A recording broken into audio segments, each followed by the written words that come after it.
I know it was a disappointing end. Yeah. But walk me through. There's a lot of good things about this season.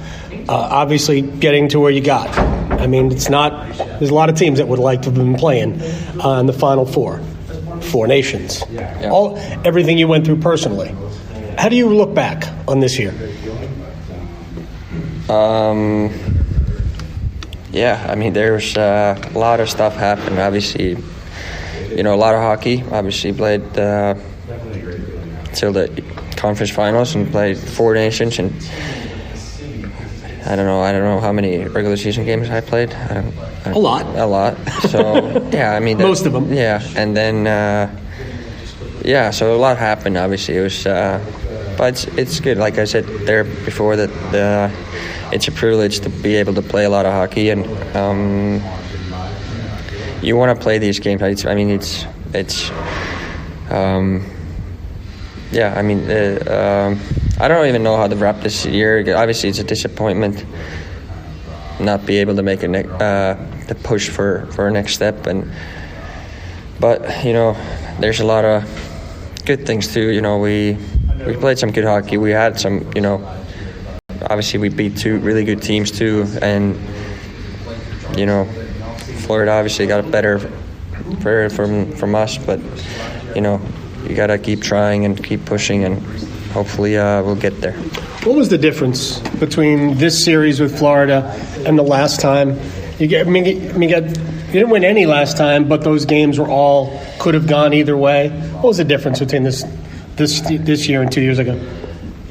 Obviously, going down 3 is not probably the best way to try to win the series, right? So, I mean, game 1, score was bad, but there was a lot, it wasn't that bad of a game. I mean, the score was obviously brutal, and it doesn't matter how you end up winning or losing. You either win or lose, right? So but then the game 2 was obviously probably the worst game of the series, and that obviously hurt us big time. To you'd like to see better bounce back after game 1 and try to win that, and then you go there 1-1 situation and whatever. But I don't want to sit here and try to they were better, and they obviously beat us in 5, so better team went advanced, and I do believe in 7-game series, better team always wins. And but yeah, we'll at the end, that was we can be the effort that we put in last 2 games. I thought we played really good hockey, and we showed everyone for sure to ourselves that when we play like that, we can beat any team any given day. So kind of try to take those moments with us, and you have them keep moving forward. By the way, I think it's more than acceptable to really think that Game 3 was there too, right?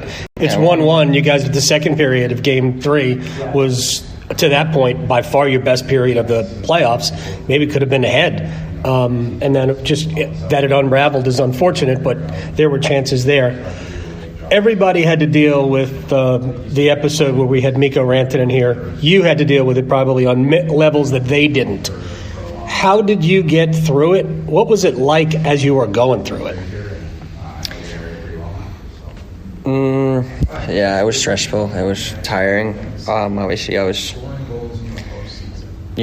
for sure affected me and Mikko's play too in a way that there's so much uncertainty, and it's easy to say, okay, you don't think about this stuff, but it's a big deal, it's big deal for him, big deal for myself, organization, fans, everything, it wasn't the easiest situation obviously for us, and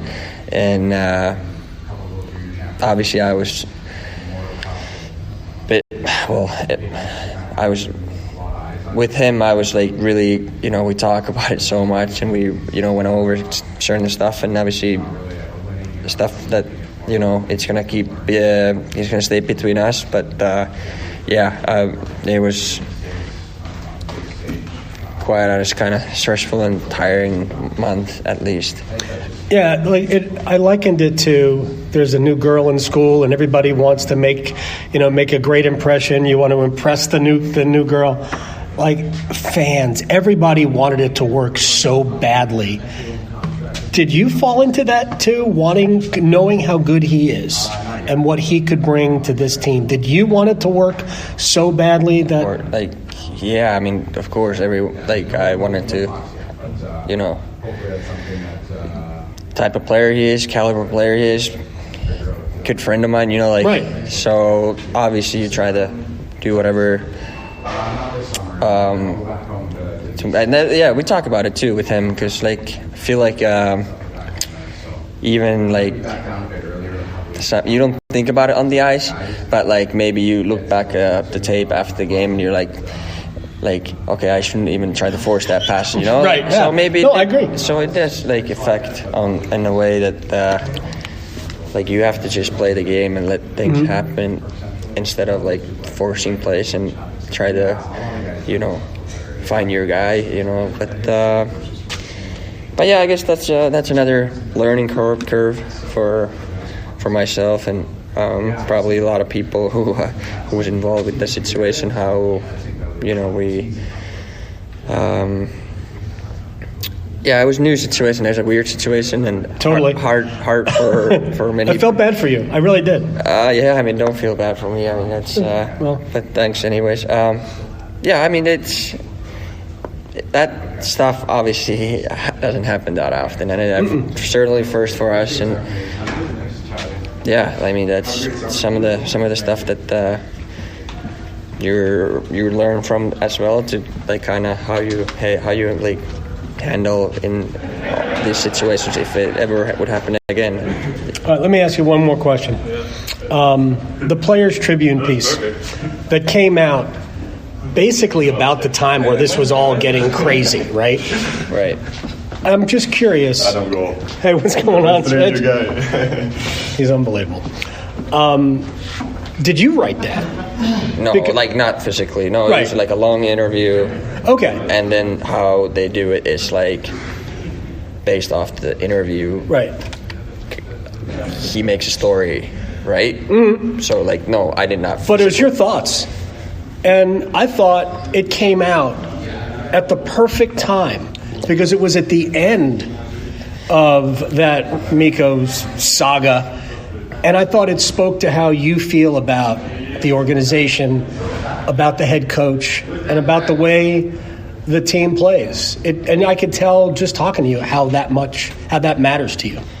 Yeah, it does. I mean, obviously, got drafted here 10 years ago already, which is crazy. And it is crazy. I mean, stayed here for all my career, and obviously Raleigh's home now, and yeah, so stuff. Yeah, I mean, I love the organization, love the city, love the boys in the room. It's obviously a special place for me, and obviously just trying to bring the win the cup for the city and for the organization, and that's the end goal. And I've been loving it since day one.